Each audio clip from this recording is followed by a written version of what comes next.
তো বন্ধুরা 2026 সালে তোমরা যদি বাইক কেনার কথা ভাবছো, তো আজকে আমি নিয়ে এসেছি তোমাদের জন্য টপ 5 বাইক যা পারফরমেন্স, মাইলেজ এবং বাজেটের দিক থেকে দুর্দান্ত।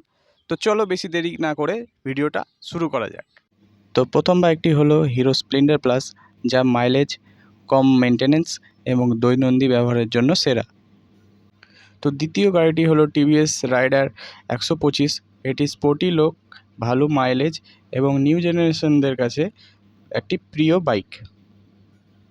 3 নম্বর বাইকটি হলো বাজাজ পালসারের N160, যা শক্তিশালী engine, 160 CC, dual channel ABS এবং এর পারফরমেন্স আর কমফোর্টের দিক থেকে খুব ভালো। আর আমাদের টপ লিস্টের 4 নম্বরে আসছে রয়্যাল এনফিল্ডের হান্টার 350, যা প্রিমিয়াম লুক, লং রাইডারের জন্য আরামদায়ক এবং 350 সিসির সেগমেন্টের জনপ্রিয় একটি বাইক। আর আমাদের টপ লিস্টের 5 নম্বরে আসছে ইয়ামাহা EMT15 V2, যা অ্যাগ্রেসিভ স্টাইল, দারুণ পারফরমেন্স এবং শহরে চালানোর জন্য দারুণ একটা বাইক।